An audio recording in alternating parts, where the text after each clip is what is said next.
Hello everybody, welcome to the Whiskey Dictionary. Tonight I have something totally different that I've never done before on the channel. So this is going to be kind of an interview style, but it's pre-recorded. The idea being I want to introduce you to somebody and their product, but I also wanted to interview them and get it from the horse's mouth. Now luckily I actually picked a really good person to do this first one because Max, who you'll meet in just a minute, Max Lents is the CEO and co-founder of Baltimore Spirits Company, and they create some ryes. So in this case they have the rye, toasted rye, and then they have the Rye Reserve. They're both 50% ABV, and they are both delicious. I actually am a big fan of both of these ryes, which is why I thought this would be a good one to do.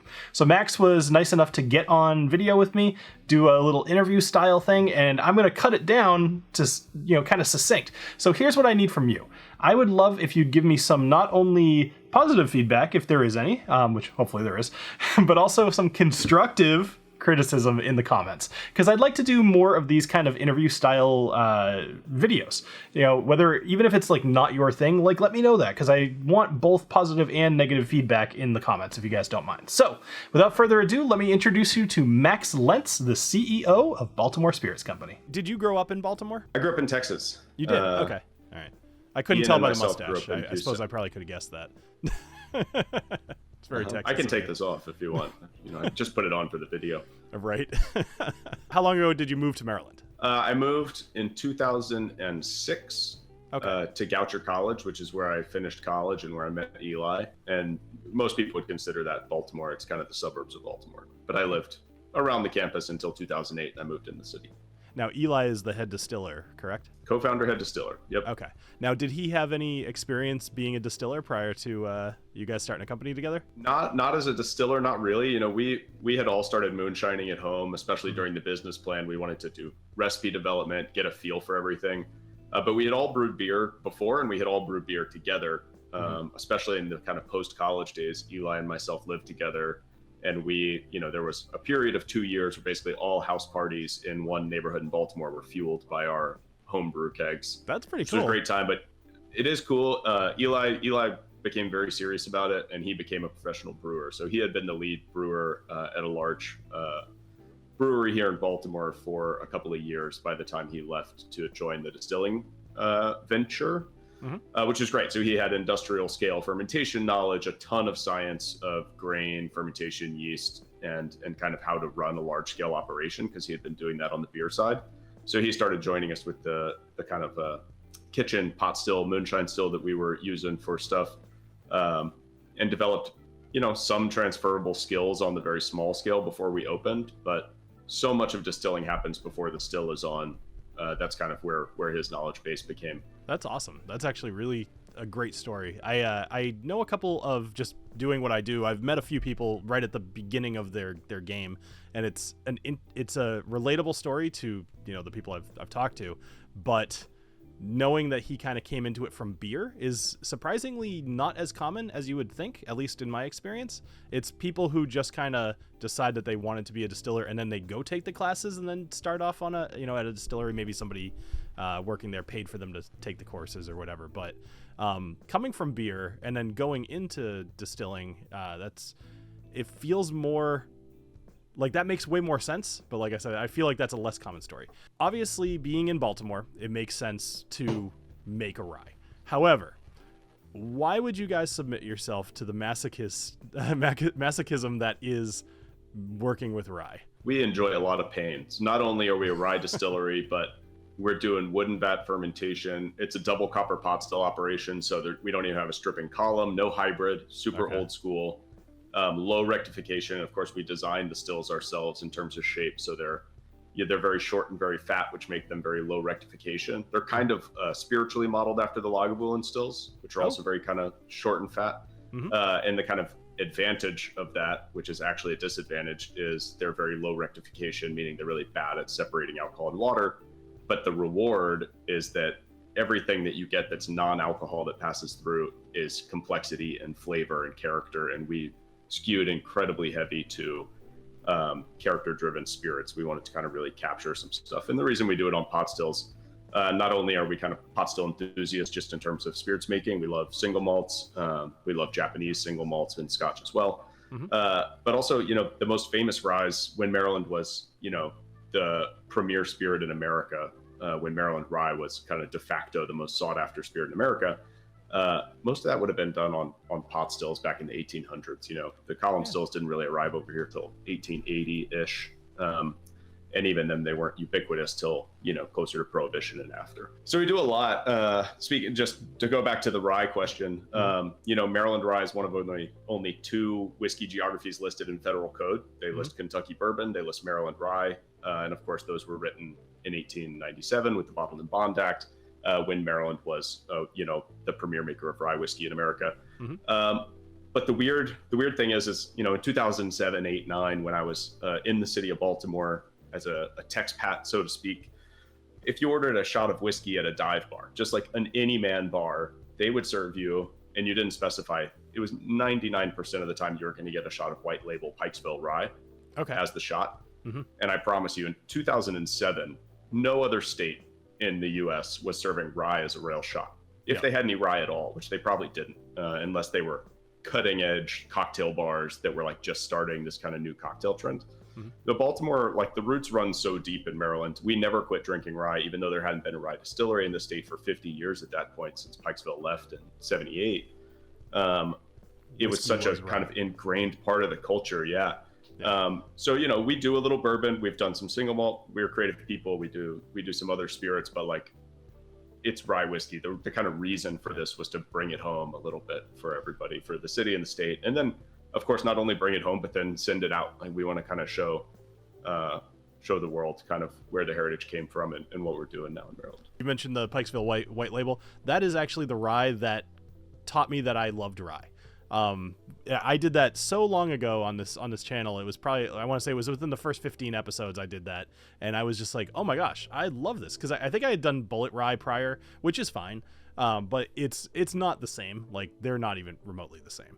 And then when I had the Pikesville, I have still to this day recommended Pikesville to people whenever I'm like, you should try a rye. Do you actually use a pot still currently? Yeah, it's double. We do double copper pot still distillation. So nice. We started with a single pot still where we would do 4 stripping runs, which would give us enough low wines to do the spirit run.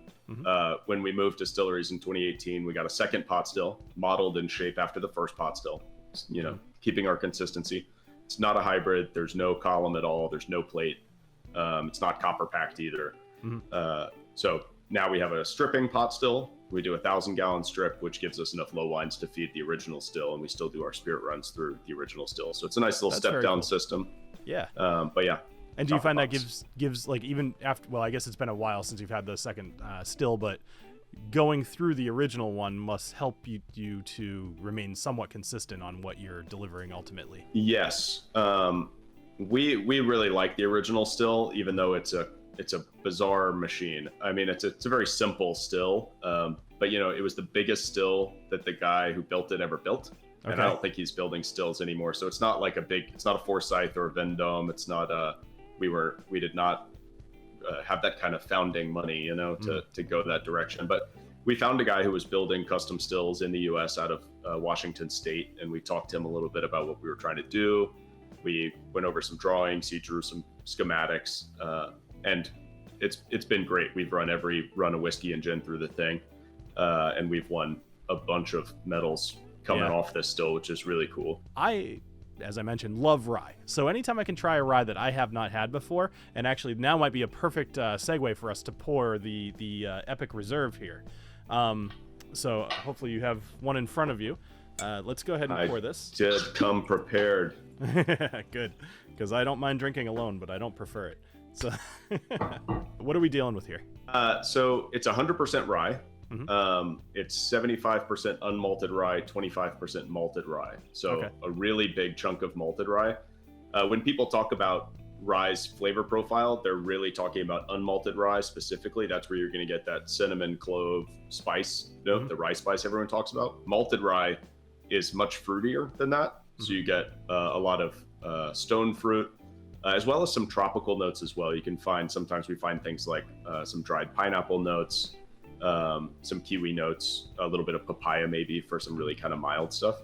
And of course, it's over 4 years in barrel actually, so it's even, more. We have a 2 year, but our kind of core whiskey is always over 4. The only reason it's not bottled in bond, which it could be. Right. The bottle you're drinking could be, is because we kind of reserve the right to blend in older stuff. So we don't want to be restricted to that single distilling season nomenclature.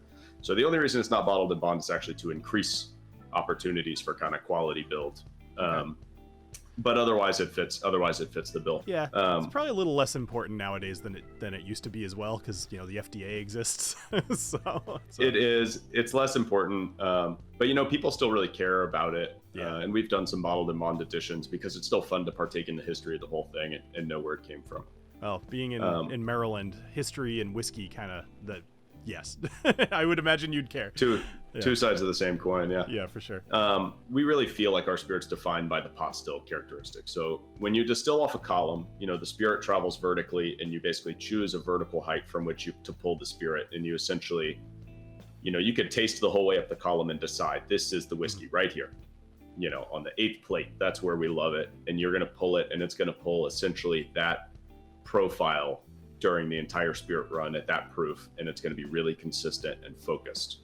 A pot still is a little different. A pot still, the spirit that comes off first after you get past the heads, right, is a high proof, and then through the run the proof drops, and as the proof drops, the temperature in the still is going up, and different flavor compounds start to come off with the spirit during different moments of the distillation. So it's kind of like pulling from a giant swath of the column all at one time. So you're not kind of pulling one kind of focused note, you're pulling a really broad spectrum of flavor profiles, and it's the aggregate over, for us, over about 10 hours of distillation, an aggregate of 10 hours of flavor profile evolution going into the spirit. So it's this really broad spectrum of flavor profiles. So you'll find that the thing you would look for in an American rye, like the cinnamon, the clove, all that rye spice is there. And there's some dryness, but it's complemented by all this kind of stuff that is not found in industrial American distilling operations anymore. So, well, I think it's really cool that you guys are doing a pot still for your rye, and I think that's interesting. It was actually nice to hear kind of that firsthand experience. All right, so as far as the nose goes here, so one thing that you mentioned, so this is very fruity on the nose for me. And I have a question about rye whiskey in general, and it's killing me to do this even with the whiskey in the hand. But I have to derail us a little bit. I have tried many rye whiskeys that are very vegetal and like herbal, and that to me personally is less my favorite kind of whiskey than more focusing on like that rye spice, like kind of the two different ways that it can go. The vegetal and herbal notes, is that mostly just an underaged rye, or is that like a whole different realm? This is something I'm actually personally ignorant of. So I wouldn't call young rye vegetal, so to speak. I'd say maybe it's got a little more rye spice in some ways when it's young, and it can be very kind of pumpernickel-y and bready still. You get a lot of that kind of grain character coming through. Okay. The vegetal stuff it's not a note that we get, and we use really high rye content. We do young ryes and older ryes. I think it could just be how some people are running their stills. Yeast selection makes a huge difference in flavor profile, which I wish there was a little bit more talk in the community about how interesting yeast selection can be in the whiskey world. Getting a little deep headed for this, but I think that can be like a real creative decision. So if some people are using it, if some people are going for that style, like something really kind of grassy, or cucumbery, or maybe even dilly, that's another kind of vegetable-ish note. We have found that the yeast selection can do that. We actually have a couple of barrels from a yeast we experimented with that have really focused fresh dill notes, which is something you find in a lot of like MGP ryes. A lot of the 95.5 tends to be very dilly. But it's not really the profile of Epoch in general. Okay, well that's cool. It's actually I liked your stuff because it went that direction of what I prefer, so that definitely helped. Always nice, yeah. So on the nose here, so like I mentioned, it's very, and this is harder. Like typically when I do my regular videos, like I spend a lot of time with something and I write down notes and stuff. So doing it off the cuff has never been my strong suit. So I'd love if you could throw out some verbs. Absolutely, or yeah. So batch to batch, the notes that we find are really consistent, that really define Epoch Rye. We get a cherry note, so that's kind of the main stone fruit. Sometimes you can like spin it into some apricot notes, but or sometimes plum, but cherry, fresh like black cherry, is really core to the spirit. And sometimes it can be a little kind of medicinal cherry, like think like a Luden's cough drop, like sweet cough drop, not like a mentholic one. I specifically use Luden's cough drops often in my video to describe the style of cherry. Yeah. So that's good to hear, because sometimes I feel like a crazy person talking no, about Luden's cough drops. There's nothing else like a Luden's cough drop. Like, just even as a kid, I swear they did nothing, but they tasted so good they just made you happy. If you that's right. That's right. Yeah. That's the real medicine, right? Just happiness. So for me, the apricot is definitely coming across more than almost anything for me personally, and that was one of the few things that stuck out to me immediately. The cherry is coming to for me a little bit, but it's one of those things that, had you not said it, I think it would have taken me a little bit more time to get to, but now that you've said it, I absolutely picked that up. So apricot and cherry is a great combination for it's a nice fruit profile. Of course, we're going to get cinnamon, clove, vanilla, and oak. Especially as bourbon and rye get older and older, they age towards each other because they become more defined by barrel character. Right. Yeah. So there's going to be a lot of crossover when you're over 4 in that kind of vanilla aspect to it, but of course complemented by something a little spicier than corn sugar. And then we get like a kind of a cedar closet and fresh mint thing. So that's kind of the woodiness isn't all just oak, but there's actually like a really nice kind of humidor or and kind of fresh mint leaf thing going on as well for kind of more of the baking spice on the baking spice side. Yeah. So for me, just for the audience here, so I haven't had a ton of this yet. Of everything that you just talked about, the 4 things that really stand out to me are the apricot, the cherry, the mint, and the oak, in that order.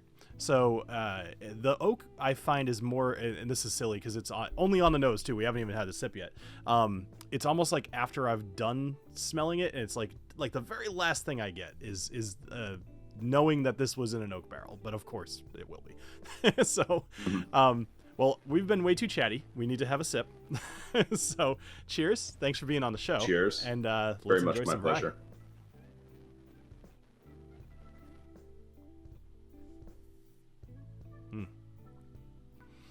I love that it's not overly aggressive, but it's also different than the nose, which is something that I appreciate. I'm always taken by surprise when something tastes different than it smells. So initial impressions are that it's very sweet, more so than you would expect in a rye. The rye spice that you're getting is mostly on the finish for me personally, and it's, even as I'm talking now, it's growing in heat. The alcohol, it being a 50%, is carried extremely well. There's almost no alcohol burn for me, and this is my first drink of the day. And yeah, I'm gonna let this sit a little bit more, but tell me some more of the nuanced things I can look for, because that's kind of fun to do too. So yeah, one of the things I think the pot still contributes that's really important to us is the mouthfeel. It's really oily, and it's got a really coating flavor, and that's because of how low rectification the pot still is. Like, it lets a lot of really heavy molecules come through that create like a very dense, heavy, oily spirit, which is nice. You kind of like feel it going down your esophagus. Yeah. And it really lasts a long time on your tongue and kind of chills out. I find it nice. It's sweet up front, but I find it to be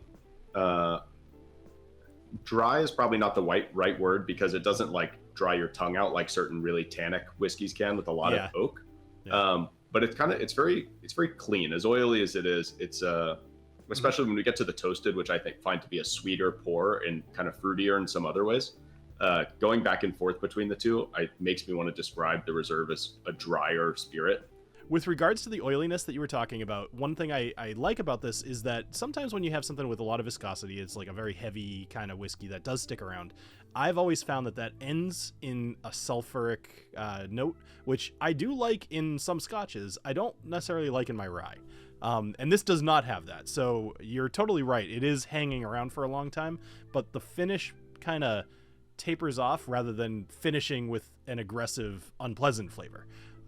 So very happy about that, actually. And I would imagine that's actually a big chunk to the pot still as well. The fact that it's probably removed some of those sulfury notes.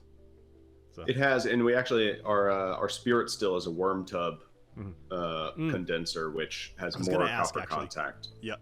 Or at least a specific kind of copper contact, which can really affect the sulfuric thing. So copper coil through there. We actually do it's a shotgun condenser on the stripping still, but everything off the spirit still goes through the worm tub. I'm surprised that you guys are using a worm tub. The first time I learned about those was I think it was like episode 13 or something with Craig Ellicky, and that was the first time I heard about a worm tub. So is that, am I wrong, or is that pretty atypical to have in the industry with rye? I think it's become fairly antiquated. Yeah. And I would also say that having a pot still at all for rye is a little bit antiquated. And you know, So people unique. like Yeah, I wouldn't say it's you know, like Woodford Reserve. Woodford Reserve is a pot still operation, right? They've got a pot still in their bottle. It's all dripped through a column, though. You know, so it's like it still has this like industrial setup before they do the nice thing, and it still matters that they do a pot still, but it's not exactly what we're doing. Yeah. There's really only the steam has to cool down. It's got to travel through probably cold water to do it, unless you know, could be a glycol mixture or something like that. We're actually a geothermally cooled distillery, so our spirit run just cooling water is all chilled through a groundwater heat exchanger. Cool. Which is cool. Yeah. But it's either going to be small vertical tubes that pass through, which would be your shotgun, or it's going to be a coil that runs through, which is your worm tub. And the worm tub, I think, is the old school way to do it. And there's not a ton of them left, even in Scotland, although there are a couple notable ones. Yeah. But I think it's easier to implement. So it makes sense to me from where we got the still that, you know, it's a much less complicated like welding job for a guy versus doing a shotgun condenser and all these tubes and condensing this kind of vertical thing. It's just get a copper coil, you roll it and put it through. And I think maybe we got lucky that we had enough surface contact with the water to where it was effective enough to really get our spirit down to temp before it came out. But it does. It's not a huge still, so it's not like, you know, some people think of worm tubs and it's like a 2 jacuzzi size thing that's sitting outside where the spirit kind of goes outside through the totally worm what tub. I Ours picture. is like, Yeah. you could kind of hug the thing. It's not that big. I really like this. So what is the price point on this bottle? $64.99. Sometimes a couple dollars cheaper depending. Okay. And for a distillery of your size, that price tracks. Like, that's about right. It's, you know, it's not like you guys can afford to throw this out there for $25, you know. So, and nor would I expect this for the flavor either. It's very robust. So we think it's based on our scale, we know that it's probably we're probably being bad business people by not selling it for more money. And also our style of distillation and operation, just because we can't help ourselves, just has to be the most expensive in like inefficient way of doing things ever. But we really believe in the spirit off the still and think it's worth you know, every penny. The day we released the reserve, which was last April or May, something like that, we found out at the release party, we got an email from San Francisco World Spirits that it won double gold. That's awesome. So the day it was released, we'd like sent some bottles 2 weeks before or whatever to the competition. So an auspicious start. We're not the only people that think it's really good. So I know you guys released this back in November of last year, and actually you were talking about doing a whole bunch of single barrels, and I had a question for you. So you tried all these different finishes. Did you happen to try a port finish with the reserve? What did you? How did it come out? Like, just honest opinion, because I actually think port would go really well with this. You were talking about the broad flavor and all that stuff. Yeah, really nice. It was really kind of dark and raisiny, as ports can be. We've done port, sherry, and Madeira. Yeah. Because I'm a big just fortified wine fan in general, especially, you know, obviously sherry when it comes to Scotch is a big thing. Yeah. So we kind of ran the gamut. I also have a personal affinity for Madeira, and at the end of the day, actually Madeira should be the second branded finish that comes out. It's a lot like port. Okay. You know, I don't know if you've had the opportunity to drink a lot of Madeira. Well, it's funny that you asked that. So I'm eager to try, because I will tell you that so far I have not been won over by Madeira as a finish on really any whiskeys.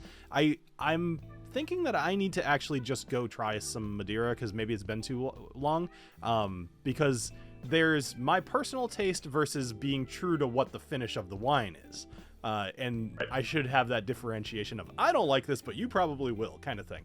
But like there was Yeah, I think Tyrconnell had a Madeira finish. Is an Irish whiskey, and I remember just being like, ugh. But then, and there were a couple of other ones, and so I'd be interested to see. I've definitely never had a rye that was finished in Madeira, so that could be interesting. It's really nice. We have a single barrel that's gotten very old that I think we may do as a single barrel release, but then we put down 4 big Madeira barrels behind it, which should be a much larger release, and at least some get into market. But it's a spirit worth or a wine worth exploring, and there's a lot of different styles is the thing. There are very dry Madeiras, there are very light colored Madeiras, there are very dark and sweet Madeiras. So it can be done a lot of different ways. It almost doesn't tell you enough by saying we're doing a Madeira finish. Yeah. Fair enough. But we're super excited about it. The port finish was great, and it was very popular, and it's really good. I wouldn't be surprised if we get back into some port at some point. Cool. Well, I would definitely be interested in trying that one. So let me know. All right, good to know. So as far as the toasted goes, so tell me a little bit about like toasted. That's it implies that you guys have recharred the barrels or something like that. So what is a toasted barrel it's becoming a little more common in the industry, and I always think it's funny because it sounds to me like the most boring of all the finish possibilities that it could be. I mean, it's so what a toasted barrel is, rye whiskey has to be aged in a charred oak barrel, and char means literal cracked black alligator char. So think about it like a marshmallow you have set on fire, that becomes charred.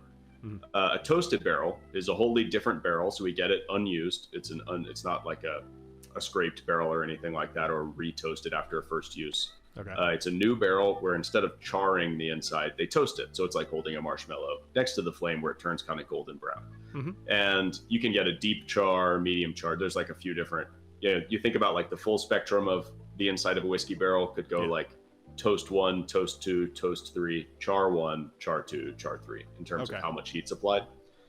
So we generally do kind of a medium toast. And what it does is it cooks the wood enough for it to release a lot of the oak sugars and the kind of vanilla and make that stuff very accessible. But when you then go on to char the barrel, you just burn the hell out of all that sugar. I mean, as you would expect, it's actual sugar and sap, and you're hold a flame to the thing. It's like you pull it out just to burn it away. That's exactly right. So you still have the availability deeper in the wood in a charred barrel. So you obviously pull wood sugars and vanillins and stuff, but you've destroyed a lot of that surface contact. In a toasted barrel, you release all the sugars, but you leave it really highly available. And since you don't char it, you also don't pull as much of the kind of astringency and that kind of like bitterness, the tannins that you can get from burnt wood that can kind of, you've had over oaked whiskeys before that either went into too many barrels or spent too much time in a small barrel, or just too much time in a barrel in general. So this is a way to kind of put it in a wholly second barrel that's not even a used barrel and still not over oak it. So you get this huge dose of a slightly different wood character, but also a ton of extra wood sugars and this kind of vanilla and boost. And what it really does is kind of boost all the fruitiness and sweetness of the spirit. I find that it changes the fruit character of this. I know we're not quite on tasting notes, but the bottle, I pulled some and put it on the bottle, and I was really convinced, and I remain convinced that at least that all the notes are real, but one of them is really specific, which would be the black raspberry ice cream.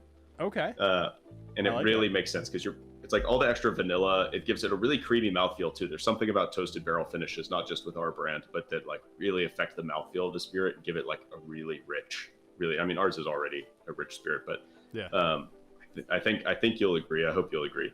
But I do find that that kind of stone fruit note has turned into kind of a berry flavor. The stone fruit's still there. You still get a lovely, cherry, apricot, plum thing. But I do find that like there really is a raspberry, like a black raspberry thing, and when it mixes with the vanilla, it really, and the kind of creaminess of the spirit, it really kind of gives it a very ice creamy flavor to me. Cool. Well, I'm sold already. I haven't even had a sip of it. Sounds good. It's almost like you do this, once or twice a day. It's been known to happen. The smell on here is quite a bit different than the original. The first one is a far deeper kind of, actually almost, maybe because it's been sitting out for a little bit, but I just smelled the first one again, and there's quite a bit more oak going on than what there was when you and I first drank it. This one, right now, smells very sweet, but also there is a little bit of that herbal like nose that I was talking about earlier. Maybe leaning towards mint, but actually I just got a weird thing. I'm kind of all over the place here, but I just got the weirdest smell of like a phosphorus, like almost like a end of a match, which I have no idea where that came from, but I didn't smell that when I first cracked the bottle, but it's definitely there. It smells almost like you know what, actually I know what it is. It's reminding me of Boy Scouts. I'm thinking matches because it reminds me of burning wood shavings. And that's exactly what it is. Well, it's a toasted barrel, right? Like I had to get there, but there's some things that make sense. Yeah, that was a journey. It's nice when you actually pull the memory of the note. Then you really know you've nailed it. For sure. Yeah, that took me a minute, but I'm happy I got there because I was not content being like, this does not smell like the tip of a match. There's something else there. So yeah. All right. Yeah, I love it. So let's have a sip. Cheers. Cheers.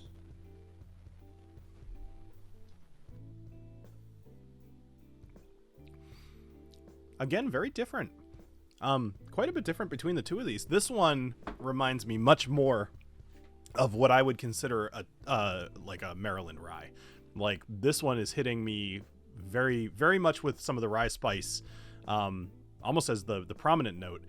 I'm gonna take a few sips because I do want to try to get that blueberry or blackberry ice cream flavor that you're getting. I'm starting to get a little bit of a hint of what you were talking about with the blackberry, but the creaminess is yet to come. So I'm gonna have to have a couple sips here. But take your time. Yeah, this one is quite a bit different. I like it. That's kind of, I guess I never really hit the finish line there with talking about how toasted barrels sound like the most boring finish, but we've actually found that it is a incredibly significant change in the spirit. It's not just a little extra sweetness. I mean, it's a character shift. It really does kind of change it. And interesting things happen in barrels. It's not just additive. It's also subtractive, right? Like the charcoal and the burnt barrel will actually filter stuff out over time as it breathes. Right. So it's additive. It adds vanillas, it adds sugars, and it's subtractive. It subtracts things, but it's also transformative. So it alters there's kind of an acid that bleeds from the wood into the spirit, and a very, very slow chemical reaction starts. And it's so slow, it doesn't actually start for like 6 months. And it breaks apart flavor molecules and reattaches them to other ones. And so that's why moonshine and unaged whiskey sometimes just doesn't taste at all like its 4-year-old counterpart. You don't understand the relationship because they've literally become different chemical things. That makes sense. On a molecular level. And I really think the toasted barrel is shifting that equation a little bit, and it's really kind of it's taken a shift. Like it's a real departure from the base spirit, which is fun, which is why it's such an interesting barrel for us. Yeah. I'm starting to get this tartness, which I think, and I'm not even just trying to get to the blackberry. I'm more noticing them because we talked about it. But there's a tartness that I would say was more akin to like a raspberry that doesn't taste like a raspberry, almost like the what your tongue does when it eats a raspberry without the flavor of the raspberry. Okay. It's just very, I guess, very tart. I mean, that's the word that I'm looking for. So I guess I don't have to be so verbose about it. But this one is so completely different than the first one and much more complex in my mind. I could see why this one would be kind of like that next step. And for $5, the difference in price is totally worth it. Well, I mean, it's been really cool getting to know you and getting to know the brand and stuff. Is there anything like fun that's kind of on the horizon that you guys really want to play with that maybe you're thinking about or even possibly experimenting at the moment? We have so many interesting things in barrels. Yeah, if I don't know if you ever make it out to the East Coast, but if you ever pass through I'm in Baltimore, Massachusetts at the moment, so.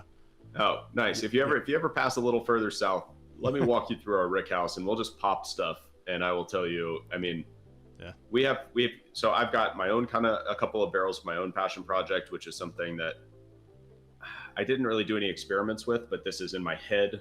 I really thought that this was the one. So it's half rye malt and half corn, triple distilled.